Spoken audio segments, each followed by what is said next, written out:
If I was going to start from scratch tomorrow, no contacts, no team, no fancy setup, just $10,000 in my bank account, here's exactly how I'd build a business. And not a drop shipping store, not a get-rich-quick side hustle, a real brand, something that people will actually care about. First thing, I'd pick a product in a niche that I already love. And that's one of the biggest hacks that people don't really talk about. Because when you build a product around something you already want to use, you don't have to fake your marketing. Hey, if you love coffee, build a coffee brand. If you're into wellness or fitness, build something around that. Heck, if you love to smoke, start a vape brand. Go poison yourself and the whole world while you're at it.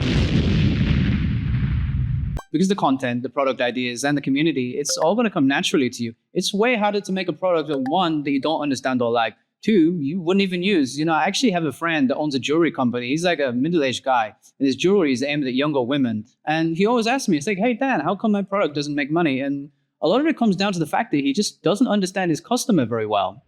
Next, product sourcing. And this is one of the big slip-ups that people always make. And this is actually why I'm putting out so much content helping people source in China. But if I was me, I'd go straight to Alibaba, talk with suppliers, get their WeChat contact, communicate with them, and see who communicates best with you. See who's willing to give you fair pricing, give you samples, and then just maybe go with them. You don't have to reinvent the wheel on your product, Just change the color, a better design, better packaging, a small functional tweak that makes something better. You can worry about that later, about making a really revolutionary product if you want to.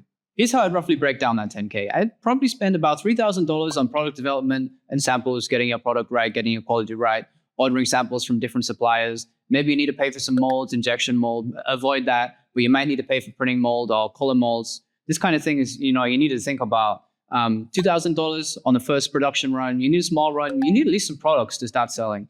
And then $2,000 on branding, packaging design, and a decent website. If you have friends that are already good at this, maybe they'll do it for cheap or even for free. Use Fiverr, use AI, whatever you can do to get this thing going. And then $1,000 for video, photography, content. Also, if your friend is good at the other stuff, they might be good at this too. It can help you. And then $2,000 on the end as a buffer, logistics, shipping, ads, whatever comes up. So you're going to have $10,000. You're going to have a website. You're going to have a bunch of products, some marketing ready to go. And, you're going to be able to make a great start already.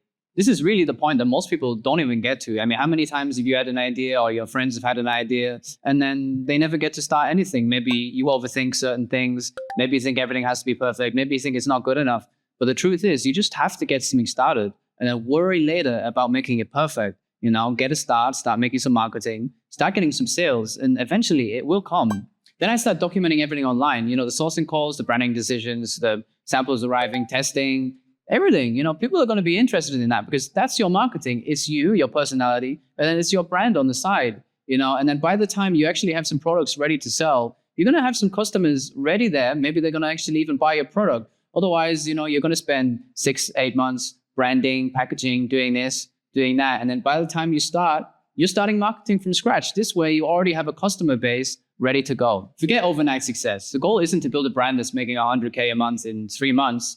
You need to understand that this actually might take a few years or several years to get everything right, to get a customer base, to get your product right. This industry is really full of nonsense. People telling you, oh, you can do this, be a high ticket seller, dropship this, dropship that. And my method is, build something sensibly and really just put some time into it. Dedicate yourself to making everything right. And after a few years, you're eventually going to have a side hustle, which you can start marking up, start making big profit margins on. But, you just have to be patient and willing to go through the process. You keep improving your product. You keep creating content around your product, listen to feedback from the customer. And eventually, time goes very fast. After a few years, you can go from nothing to a lot. I mean, take a look at some of your favorite brands. Look back at their marketing, and a lot of them, they went from pretty rubbish marketing, pretty rubbish products to something really amazing. Sometimes it took them 10 years. Some of them, they're very lucky. Maybe it took 1 or 2. But, you can do the same thing. And in a few years, you're going to have a brand and a product that a lot of people really like. And then you can charge a premium for it. So yeah, if I had 10K to start again right now and build a side hustle, that's exactly what I do. I pick a product that I love, make it slightly better, work with the best possible factory I can find that gives me the best price and the best quality, build the best brand I can based on my budget and my abilities. And then I tell a story online and just play the long game with it, understanding that it really might take a lot of learning and several years to really put something together, because this is how the big brands, they all did it themselves. They didn't build a quick side hustle. These big brands that they didn't go from 0 to 1 million sales in 1 month. It really just took them a long time. And if you want to learn more about Chinese manufacturing, specifically what kind of salespeople you should be avoiding when talking to factories, please click the video here. Otherwise, please like, subscribe, and comment. Thanks for watching. I'm out.